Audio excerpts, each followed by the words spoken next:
안녕하세요. 오늘은 영어 공부 생각하기 중에서 어학연수와 워킹홀리데이에 관한 이야기를 해보도록 하겠습니다. 저는 처음에 영어 공부를 하려고 어학연수를 가고 싶었어요. 그런데 어학연수는 뭔가 학비가 비싸고 또 생활비도 있어야 되니까 현지에서 일을 합법적으로 할 수 있는 워킹홀리데이를 가야 되겠다 이렇게 생각을 했었습니다. 워킹홀리데이 비자에 대해서 잠깐 설명을 하면 만 18세부터 30세까지 사람들에게 발급이 되고 또 여행, 공부, 일 이렇게 세 가지를 동시에 합법적으로 할 수 있는 비자예요.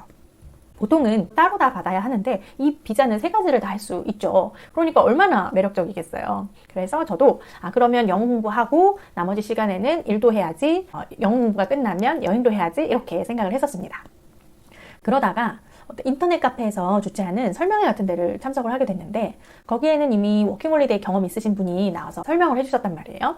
여러 가지 설명도 해주시고 이야기도 많이 해주셨는데 영어 공부하려면 어학연수 가고 경험할 거면 워킹홀리데이 가라 이렇게 말씀하시는 거예요.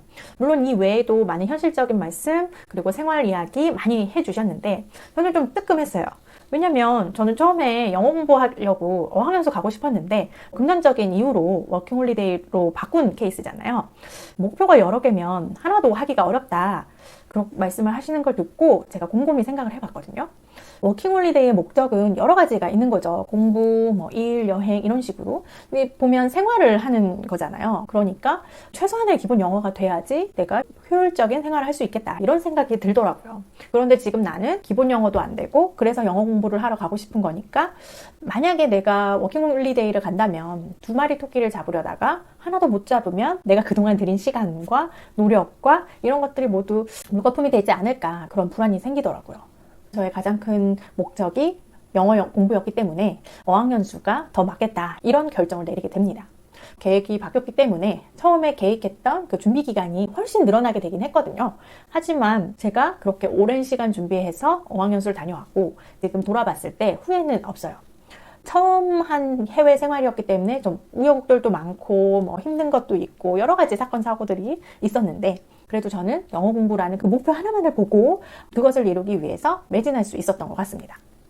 어학연수를 가고 싶다고 생각하시거나 아니면 나이가 허락해서 용기를 내서 워킹홀리데이 생활을 좀 해보고 싶다 하시는 분들은 나의 목적이 뭔가에 대해서 생각해 보시면 결정하시는데 조금 수월하실 것 같아요.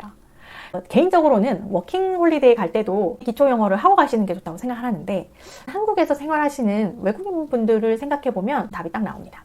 한국에서 생활하는 외국인이 한국어를 못한다고 생각을 해봤을 때 이분들이 할 수 있는 일, 그리고 경험, 이분들이 만날 수 있는 사람들이 한정되지 않겠어요? 마찬가지로 우리도 외국에서 산다고 한다면 그 나라의 언어를 기초 정도는 할 줄 알아야 일도 하고 다양한 경험도 하고 또 여러 사람들을 만날 수가 있지 않을까 저는 그런 생각을 해봅니다. 혹시나 어학연수나 워킹홀리데이에 관해서 질문이 있으시면 저한테 언제든지 알려주세요. 그러면 제가 아는 범위 내에서 답변을 드리도록 하겠습니다. 저는 참고로 미국으로 어학연수를 갔다 왔고요. 뉴질랜드와 호주에서 각각 1년씩 워킹홀리데이 생활을 했었습니다. 오늘은 영어 공부 생각하기 중에서 어학연수와 워킹홀리데이에 관한 이야기를 해보았습니다. 다음 시간에는 해외 근무에 관한 이야기를 해볼 텐데요. 그 영상에도 많은 관심 부탁드립니다. 감사합니다.